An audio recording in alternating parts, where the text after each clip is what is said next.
Olá, seja bem-vindo ou bem-vinda à nossa aula sobre a preparação para o concurso da diplomacia em relação à disciplina de língua inglesa. Vocês geralmente me ouvem falar bastante sobre a língua francesa, mas eu também sou professor de inglês para o concurso da diplomacia. Já venho feito um bom tempo já trabalhando com alguns alunos que já foram meus alunos de francês, uma divulgação mais interna. E este ano eu decidi divulgar, para o público em geral que eu faço esse trabalho sim com a língua inglesa, através de simulados, através de coaching também, e agora através desse novo curso que eu estou lançando, que vai começar na próxima semana, para a terceira fase de língua inglesa. Mas antes de falar sobre o curso, eu gostaria de falar um pouco sobre como você pode se preparar melhor para a prova de língua inglesa. Focarei, é claro, na terceira fase, mas o nosso curso ele também terá algumas aulas destinadas à preparação para o TPS, ou seja, para a primeira fase, tá bom? Então vamos começar agora os nossos slides. Vamos lá. Quem quiser baixar os slides, há um botão aqui embaixo do vídeo, Download Slides, e aí você vai poder conferir tudo que eu estiver mostrando aqui, inclusive clicar nos links que eu programei aqui, tá bom? Como se preparar para a prova de inglês? O que é necessário para se preparar, para ter toda essa autonomia com a língua inglesa? Então a gente vai estudar isso e muito mais hoje, nessa próxima hora. Então aconselho que você preste bastante atenção, que você deixe um pouquinho o WhatsApp, Facebook de lado e vamos estudar inglês. Vamos lá. Então nossa aula terá 4 partes. Na primeira parte vou falar sobre a prova, como funciona a prova de terceira fase de inglês. Na segunda parte vou dar algumas dicas de estudo. Na terceira parte nós teremos a nossa primeira lição, que será como crescer uma frase, how to grow a sentence. Então, a gente vai escrever uma frase núcleo, a kernel sentence, e a partir dessa kernel sentence a gente vai criar frases maiores, tá bom? E finalmente eu falarei um pouquinho sobre a minha proposta para o curso de inglês que vai se iniciar na próxima semana. Primeira parte sobre a prova, essa daqui talvez seja uma imagem sua fazendo a prova de inglês, não precisa ficar tão nervoso assim, não é para tanto, principalmente se você estiver bem preparado, a prova ela não vai ser uma dificuldade tão grande assim. A prova ela tem 4 partes, nós temos a tradução inglês, português, que vale 20 pontos, e uma versão, que está inclusa nessa parte de tradução também, que é Translation Part A, Part B. Então, a Part A é o que a gente chama de tradução, do inglês para o português. E a Part B seria a versão do português para o inglês. E, incrivelmente, eu já comentei sobre isso em outras ocasiões, que vale menos pontos do que uma tradução. Isso sempre me chamou bastante atenção, porque na verdade o exercício da versão, ele teoricamente é mais difícil, e inclusive os tradutores eles cobram mais para uma versão, para fazer uma versão, do que para fazer uma tradução. E a prova pontua, dá menos pontos para o exercício da versão.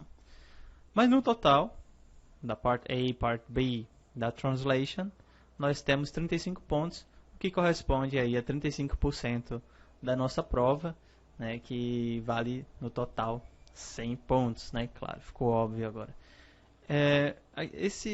Essa citação eu tirei do manual da Sarah Walker, que ela fala o que é necessário, o que vai ser cobrado e como vai ser cobrada essa tradução, como serão feitas as deduções de pontos, na tradução. Então nós temos aqui correct, natural rendition of the texts. Então, tudo a ver com a naturalidade, como o texto ele vai fluir no idioma, seja no português, seja no inglês. É preciso que o texto tenha uma boa fluidez, né? Que ele seja escrito como se fosse escrito naquele idioma, seja traduzido como se tivesse sido escrito naquele idioma. Então, se você traduz um texto do inglês para o português, o leitor que vai ter acesso à sua tradução, ele deve acreditar que aquele texto foi escrito em português e não em inglês, né? Então não deve ficar claro que se trata de uma tradução. Então, é por isso que a naturalidade ela é tão importante. E como os pontos são deduzidos, né? Você começa com 35 pontos no total e aí você vai tendo algumas reduções, algumas penalizações. Então, points are deducted for translation faults, grammatical errors, wrong word choice and bad style.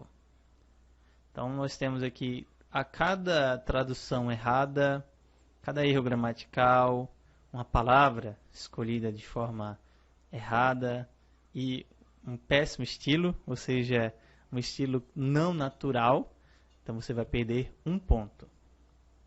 E half points are deducted for minor mistakes, including punctuation and spelling. Então, se você tiver um erro de spelling, um erro de ortografia, ou um erro de pontuação, então esses dois tipos vão custar você apenas meio ponto, tá bom? Então, você vai ser penalizado aí de uma forma diferente, né? Vai ter menos penalização por um erro que a gente diz, um erro besta, né? De spelling ou de pontuação. O exercício do summary, ele é um exercício, eu diria, complexo até, e não vale tantos pontos, né? Ele vale apenas 15 pontos. Geralmente você tem um texto por volta de 1000 palavras, e dessas 1000 palavras você tem que reduzir para 200, né? Então, não é um exercício simples, não é um exercício fácil, mas existem técnicas, existem formas mais simplificadas de fazer esse trabalho e a gente vai estudar no nosso curso, né, como fazer um resumo bem feito, tá bom? Mas o que os examinadores eles vão olhar do seu resumo? Mais uma vez citando a nossa amiga Sarah Walker. The examiners assess the ability to work with transformation and adaptation of texts in the English language. Então, se você sabe transformar, se você sabe adaptar, né, bem aquele texto, né, e é interessante dizer que você não pode repetir as palavras que estão contidas no texto. Se você repete, é claro que você vai ser penalizado. Então, você tem que fazer um resumo com as suas próprias palavras. Ou não adianta fazer aqueles resumos que a gente fazia na quinta, sexta série, né, que a gente pegava as topic sentences, as palavras principais, as frases principais do texto, e conglomerava aquelas frases e ali estava o nosso resumo, né, o professor aceitava e achava lindo, etc. Isso não vai ser aceito na prova, né? Nós temos que fazer um resumo com as nossas próprias palavras. Continuando aqui com a Sarah Walker.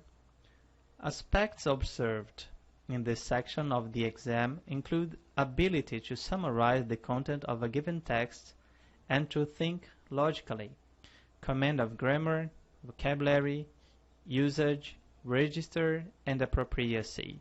Então, como você se apropriou daquelas informações, o registro que você utilizou, você deve manter o mesmo registro do texto, registro mais formal, registro mais informal. Então, você deve estar atento também a esse tom de formalidade do texto, ao correto uso das palavras, né? Ou seja, deve estar no mesmo nível. Então, se você tem um texto denso, né, o seu resumo ele deve também corresponder à densidade do texto, né? Não vai ser você não está explicando de forma didática o que o autor falou, você está resumindo, né, o que ele disse.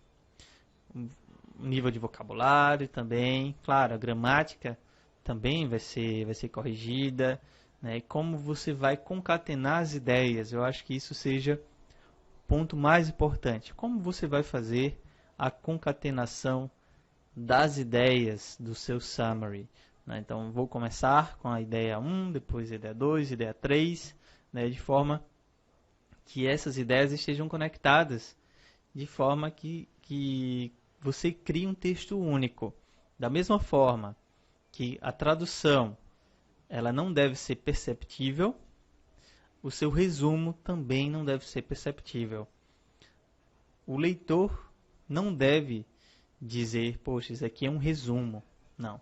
Ele deve acreditar que aquilo ali é um texto, né, original, um texto criado, né, por você. Essa unidade, na minha opinião, é o exercício mais difícil, né, criar um texto com início, meio e fim a partir de algo que já exista, né? Não é um exercício tão simples, mas como eu falei, a gente vai estudar técnicas para resolver bem, né, essa questão do summary. E depois tem a temida composition, que vale 50% da prova. Então, simplesmente você vai escrever uma redação a partir de extracts, a partir de citações que já estão dadas na prova, ou então a partir de perguntas. Então, muitas vezes eu tenho apenas uma pergunta. O que você acha de tal coisa? Qual é a sua opinião? Claro, não tão simples, mas apenas uma pergunta, e a partir dessa pergunta você deve desenvolver uma redação, certo? Não sei qual é a mais fácil, né? Se é aquela que vem com um trigger, né? Já ali um gatilho, você só aperta o gatilho e continua a redação, ou aquela redação que vem com a pergunta que você deve começar do zero, né? Suas ideias devem fluir do zero. Não sei qual é, não sei dizer qual seria mais fácil, né? Depende muito do seu estilo de escrita, né? Se você já gosta de escrever com algo já dado, né? Você vai analisar aquelas citações que estão ali na prova, ou se você gosta de partir do zero, né? Então, há esses dois estilos, né, de redação.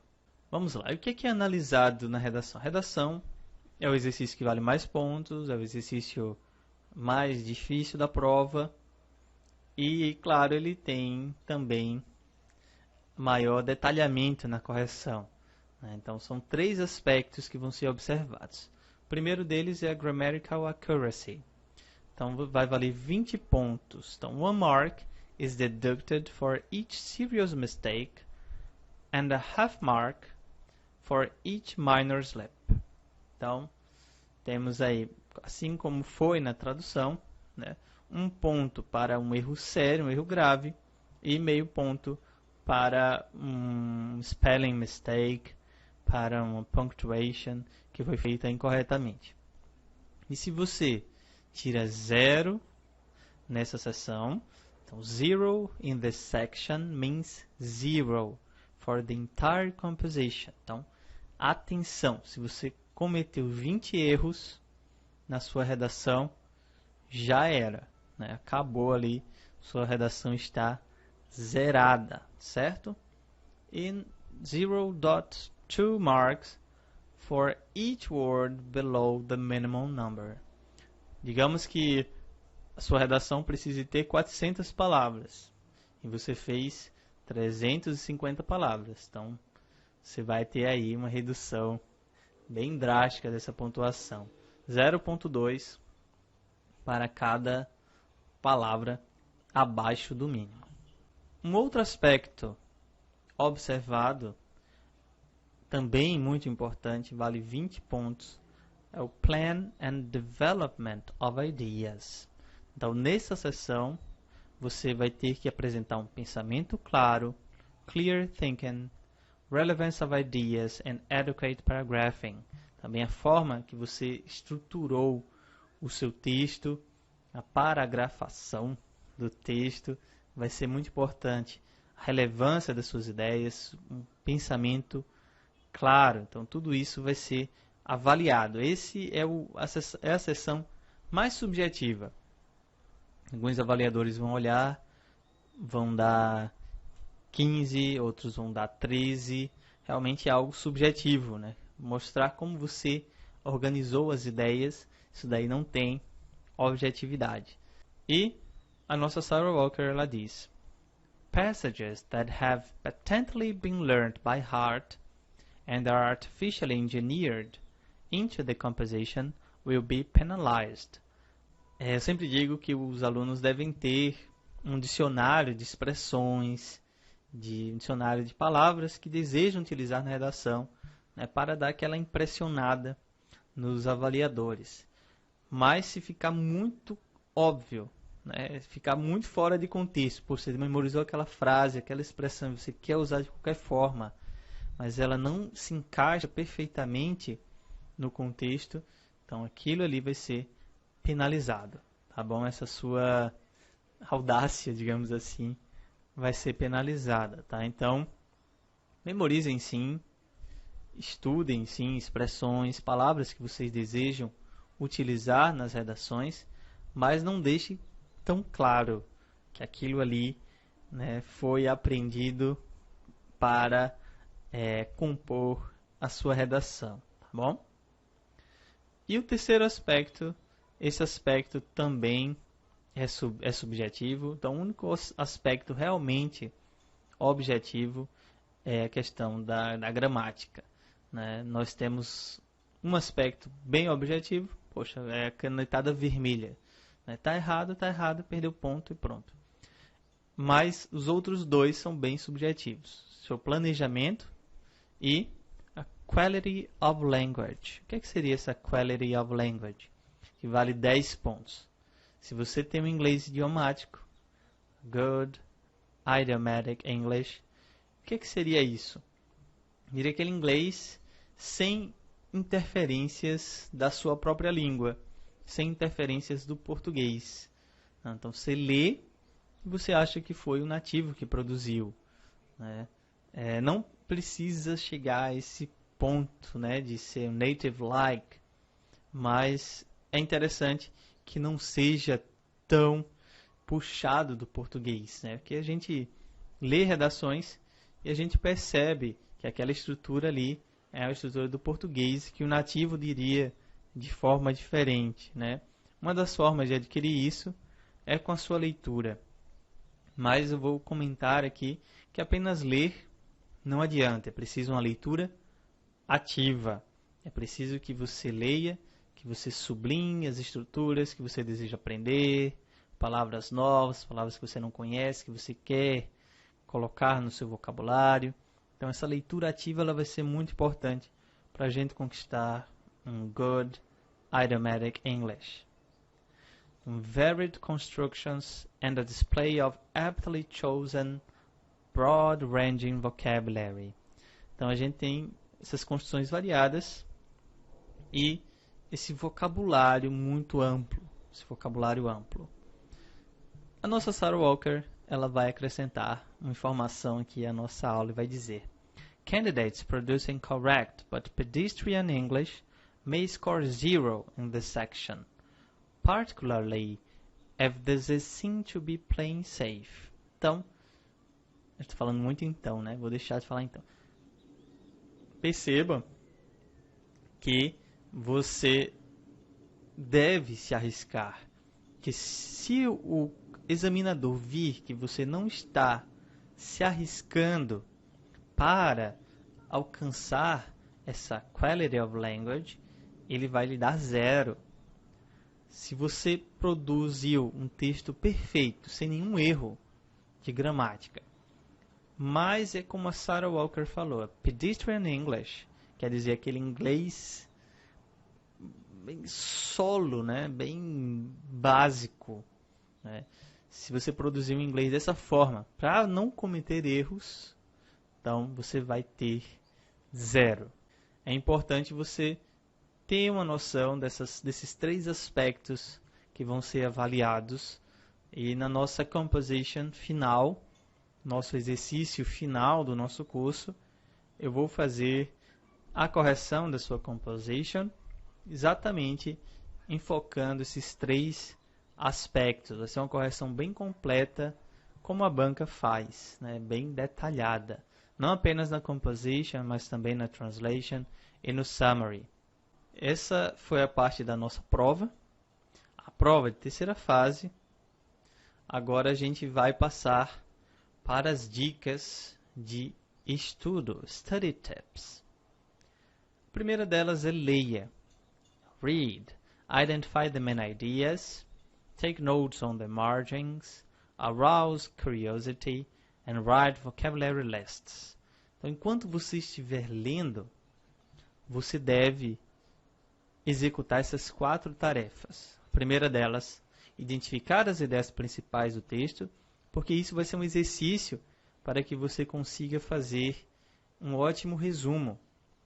Se todo texto que você lê, todo texto que chega em suas mãos, você começa a fazer essa identificação das ideias principais, quando você chegar na prova, vai ser muito simples de você fazer essa identificação. E além do mais, além de identificar essas ideias, sublinhando, não sei, marcando, né, com marca-texto, não sei como você costuma estudar, mas também take notes. Tome notas nas margens dos textos, porque isso vai facilitar na hora da prova você saber que cada parágrafo do texto está falando, né? Você não vai precisar ler o texto todo de novo para entender o que está ali, né? Sua memória vai lhe ajudar. Então você escreveu aquela nota nas margens e a partir daquelas notas você vai relembrar o que foi dito no texto. Isso vai poupar bastante tempo na sua prova. Então, identify the main ideas, take notes on the margins. Arouse curiosity. Isso é sobre a curiosidade. Para você aprender, não basta apenas ler por ler. Como eu falei há pouco tempo, você precisa de uma leitura ativa. E essa leitura ativa, ela precisa despertar a sua curiosidade. Então você precisa não apenas ler pela informação, mas também pela forma do texto. Eu digo que a língua, ela tem a forma e o conteúdo. O conteúdo é o que a gente adquire, a informação que a gente adquire depois de ler o texto.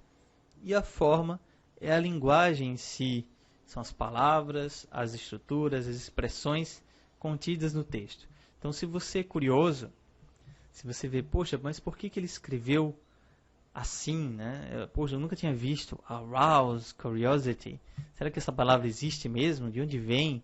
Será que ele pronunciou corretamente arouse? Então, isso apenas aqui nesse webinário, mas você deve fazer isso com os textos que você lê, certo? E a partir dessa curiosidade, você vai escrever vocabulary lists. As listas são fundamentais, são importantíssimas.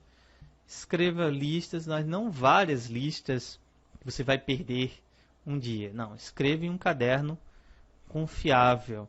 Escreva em um caderno que você sabe que vai estar facilmente acessível para revisão.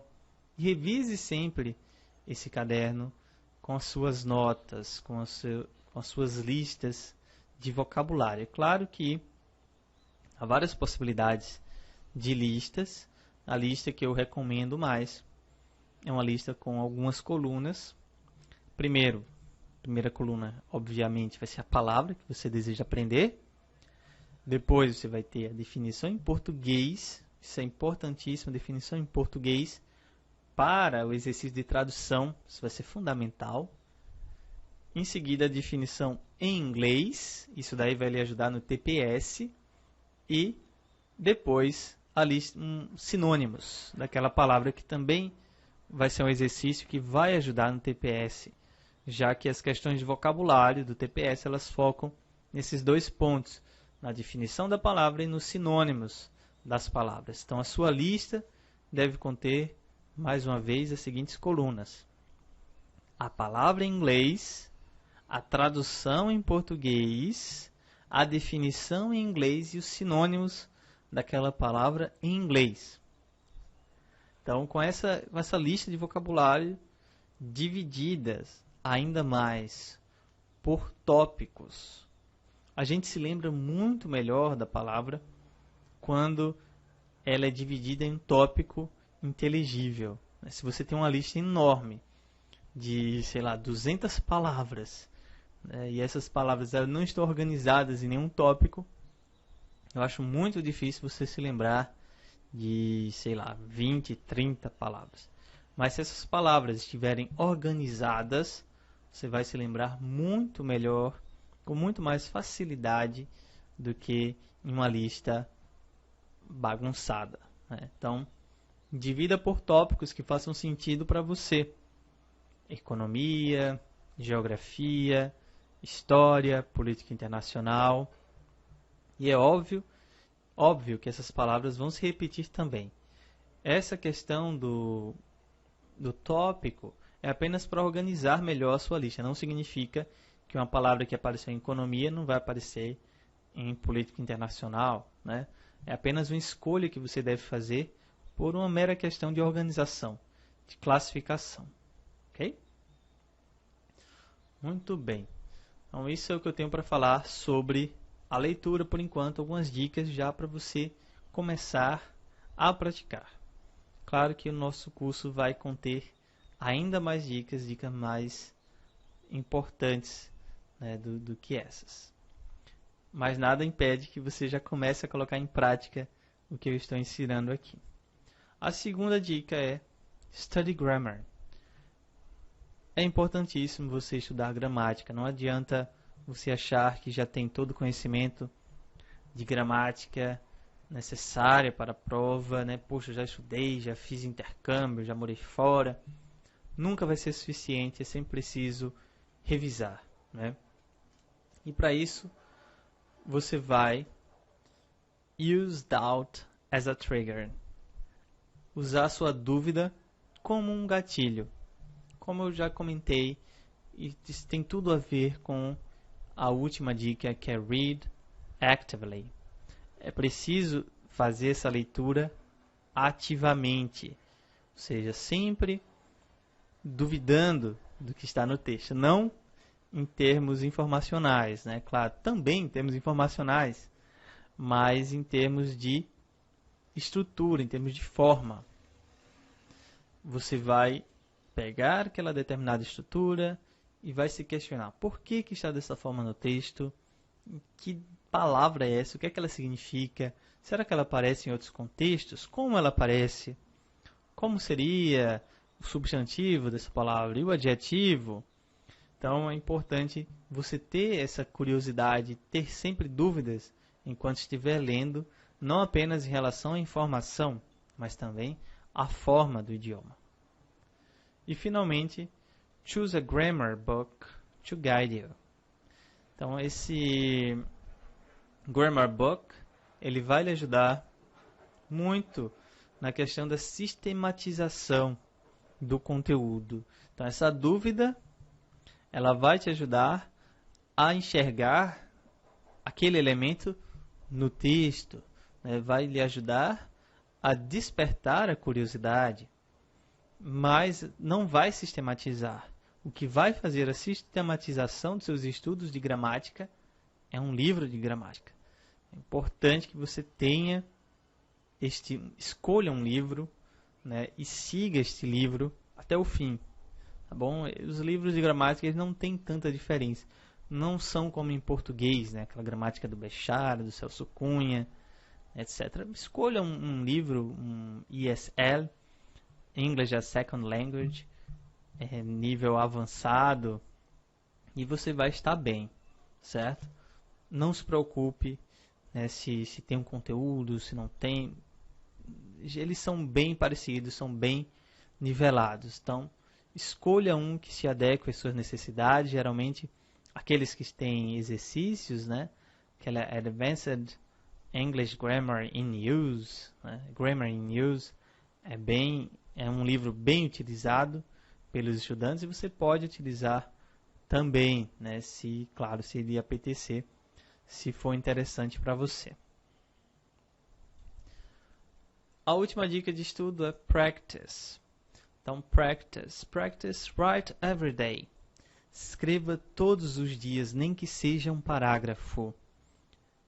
É indispensável. É preciso que você pratique todos os dias. Esse estudo diário, né, ele vai manter você em contato com o inglês o tempo inteiro, né? Não basta apenas ler, mas é preciso que você produza também. Eu costumo dizer que a leitura, ela vai lhe tornar melhor leitor e não melhor escritor. Claro, essa leitura ativa, como a gente já comentou, ela vai fazer com que você leve aqueles elementos para a sua escrita. Mas se os elementos que você analisou, você selecionou, colocou na sua lista de vocabulário, né, você foi observar na gramática, estudar na gramática, se você não trouxer esses elementos para a sua escrita, você não vai se tornar um melhor escritor, apenas um melhor leitor. Da próxima vez que a palavra aparecer, você vai saber o que ela significa, ela vai estar no seu vocabulário passivo, mas não vai estar no seu vocabulário ativo. Então é importante que você pratique, tá bom? Nem que seja um parágrafo por dia. Então esse é um desafio, né, que eu gostaria de lançar. One paragraph a day. Então um parágrafo por dia para você melhorar muito o seu nível de escrita. Você vai perceber uma melhora muito grande se você colocar essas técnicas, né, em uso a partir de agora. E a última dica é learn new words every day, every week. Então, há pessoas que gostam de se desafiar muito e dizem, eu quero aprender 5 palavras por dia. Mas eu não acredito que seja algo possível nos dias de hoje, né? Principalmente quem estuda para o CACD sabe que tem muito conteúdo para estudar e que não vai dar conta de aprender 5 palavras por dia. Então eu recomendo 10 palavras por semana. Então, da sua lista de vocabulário, você quer realmente aprender, fixar aquelas 10 palavras. Então, faça de tudo na sua prática diária.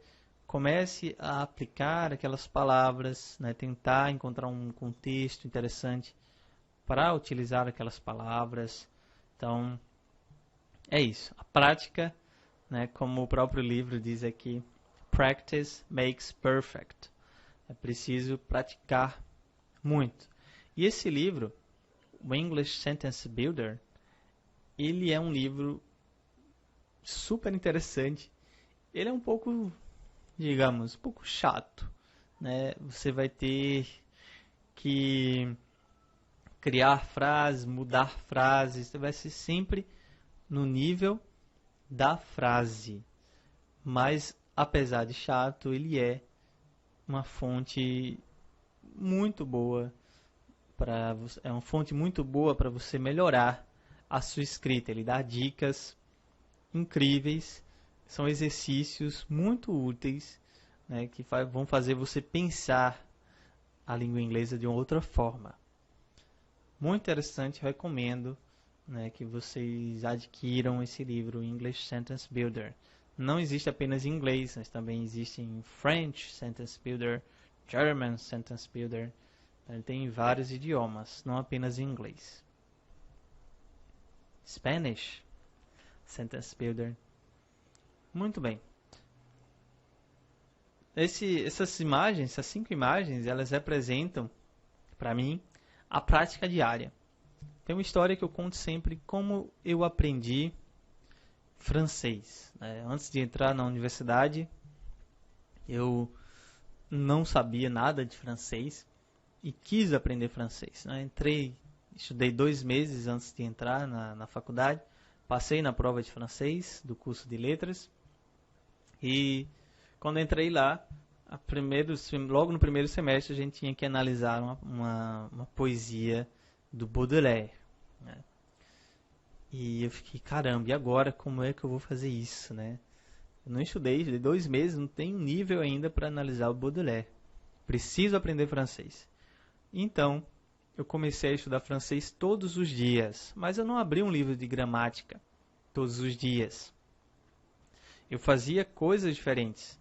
Então, eu ouvia um podcast, eu lia um poema, eu escrevia um parágrafo, eu lia um capítulo de um livro de literatura, eu lia notícias em inglês, eu assistia a jornais televisivos em inglês.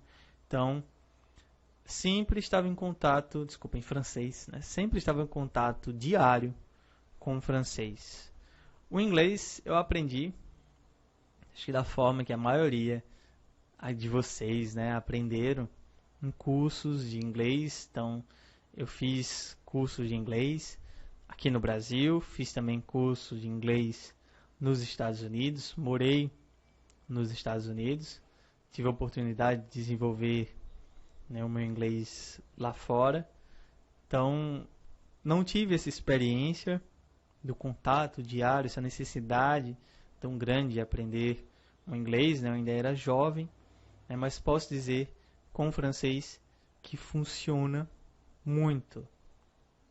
Então, leve isso para melhorar o seu nível de inglês, né? A gente sabe que a prova, ela é uma prova muito complexa, uma prova muito difícil que exige muito dos candidatos. Então, por isso, esse contato diário vai ser fundamental para que você possa alcançar o nível necessário para fazer uma prova excelente, tá bom? Muito bem, eu acho que vocês já entenderam o meu recado, né? Escreva todos os dias e estude todos os dias. Muito bem, a terceira parte da nossa aula, ela vai ser dedicada a uma mini lição de inglês. Falaremos sobre a frase, como uma frase ela deve ser escrita. Mas antes, deixe-me beber um gole d'água. Então, eu digo que a minha missão na vida é explicar isso, é falar sobre isso, falar sobre simplicity, falar sobre subject, verb, object. Essa estrutura SVO, ela é imprescindível. É preciso realmente que você aprenda, que você siga estes passos para escrever uma frase com qualidade. Eu acredito que a gente deva começar o nosso estudo de escrita pela frase. Se a gente consegue escrever boas frases, a gente vai ter um texto excelente, um texto muito bem escrito, bem organizado, coeso, coerente. Então, tudo isso eu acredito que comece na frase. Então, aquele outline que a gente faz para organizar o texto, a gente deve fazer um também para a frase. Claro que não precisa ser um outline escrito, pode ser um outline mental. Então, a gente organiza a nossa frase antes de escrevê-la. O que é que eu quero dar destaque? Como é que eu vou escrever sobre esse elemento? Como é que eu vou colocar este assunto no texto? Então, tudo isso a gente pensa antes de escrever a frase. Bom, mas, como eu falei, a frase ela deve ser simples. Porque there is beauty and simplicity. Realmente há uma beleza muito grande. Muitas vezes a gente vê uma frase tão simples, mas tão bonita, tão elegante, tão bem escrita. E é isso que vai aumentar a nossa nota. Esse tipo de estrutura que vai aumentar a nossa nota. Isso não quer dizer que você não vai escrever com um bom vocabulário, que você não vai usar estruturas diferentes, mas apenas que você vai organizar o seu texto, a sua frase, de uma forma clara, de uma forma altamente compreensível, de uma forma simples. Então, the SVO sentence, ela é formada pelo subject, verb and object. A gente tem a person doing the thing done, and the thing that has something done to it. Muito bem, são esses três elementos, sujeito, verbo e o objeto. Se a gente quiser falar de uma outra forma, the actor, the action, and the thing acted on. E finalmente um exemplo de frase, Jenny loves painting. Então, Jenny, subject, loves, verb, and painting the object. Então, a partir de uma frase como essa, a gente pode criar uma frase mais complexa, uma frase maior, uma frase mais interessante. Eu não estou dizendo que o nosso texto deva ser um conglomerado de telegramas, né? Não é isso. Você não vai escrever apenas frases curtas com sujeito, verbo e objeto. Não é nada disso que eu estou falando, tá bom? A gente precisa variar, precisa escrever frases curtas, frases médias, frases longas. Essa variedade, tamanho das frases também vai ser muito importante para a gente manter a atenção do nosso leitor, né? Da quebra da monotonia. Só frases curtas ou só frases longas não vai melhorar em nada o nosso texto. Nós temos 4 passos básicos antes de escrever uma frase. O que a gente deve pensar? Então, before writing a sentence, try to formulate it mentally. Então, você vai formular a sua frase mentalmente. Eu já tinha comentado sobre isso. A gente pensa muito na organização do texto, mas esquece da organização da frase. A frase ela precisa estar organizada de um modo claro. E para isso a gente vai prestar atenção nos elementos essenciais, nos elementos SVO, porque eles são the skeleton of the sentence. Então, aqueles 3 elementos são o esqueleto da frase. A partir dali, a gente vai criar, né, uma frase melhor, uma frase com mais informações. Mas é importante que esses elementos estejam explícitos. E a partir daí, you will be able to add secondary elements to bring important information to the content you want to develop. Então, a partir dessa kernel sentence, que é o nome que se dá em inglês, é uma frase simples, uma frase sujeito, verbo e objeto. A partir desse kernel sentence, você vai desenvolver uma frase mais longa. E a última dica é avoid writing a long sentence. Essa dica não é apenas minha, né? Outro dia eu estava lendo um artigo indicado por outro professor, inclusive, e nesse artigo tinha exatamente essa dica, né? Evite escrever frases longas. Se você pode escrever uma frase mais curta, escreva. Frases longas estão ali apenas quando são necessárias e também para quebrar a monotonia do texto. A gente não pode ter um texto apenas de frases curtas. Esse texto não vai funcionar, não vai ser um bom texto. A gente precisa ter um texto que contenha também frases longas. Mas essas frases devem ser escritas, né, de uma forma, digamos, de uma forma gradual. As informações elas precisam ser acrescentadas de uma forma gradual. Vamos fazer um exercício agora. No final vai ter um exercício para você também. A kernel sentence que a gente vai utilizar nesse exercício é The girl raised the flag. Vamos lá. Primeira frase, primeira variação desta kernel sentence. The girl raised the flag because she knew that doing so would inspire her compatriots. Segunda variação. The girl, who had just realized she was the only survivor, raised the flag. A terceira variação. The girl raised the flag triumphantly, raising it up to the top of the flagpole. Quarta variação. The girl raised the flag, its green striped fabric tattered and torn by bullets.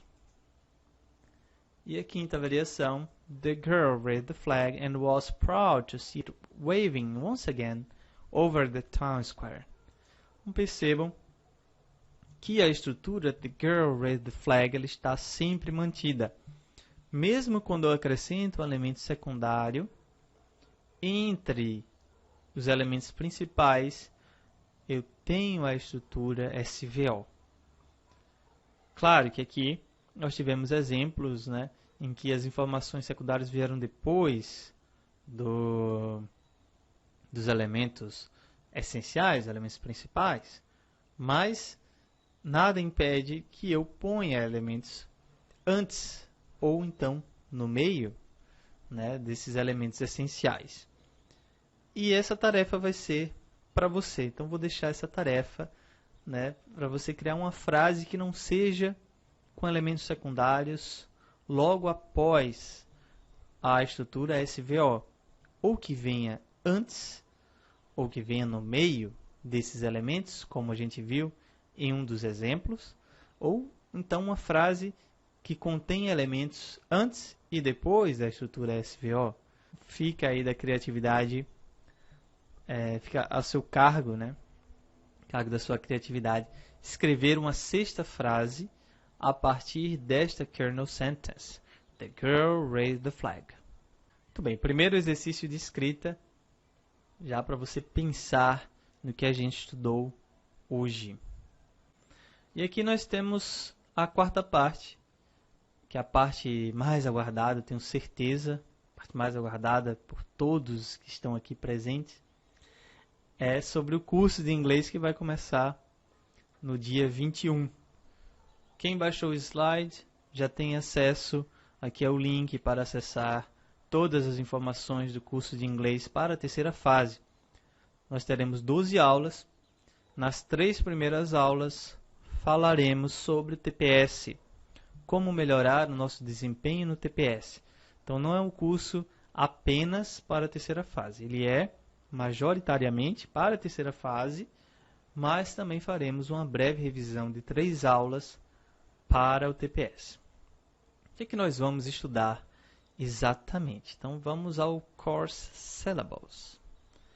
A gente tem aqui na aula 1, introdução ao curso, falarei um pouquinho como vai funcionar o curso, e a prova de primeira fase. O que é necessário saber? O que eu preciso saber para resolver de uma forma excelente a primeira prova, a primeira fase? Na aula 2, estudaremos interpretação de textos. E na aula 3, focaremos em gramática e vocabulário. Na aula 4, que já não faz parte do ciclo do TPS, já vai incluir, já vai começar aí a terceira fase, nós estudaremos tradução e versão, exemplos de boas práticas e faremos também um exercício de aquecimento. Na aula 5, tradução, quase a mesma coisa, né?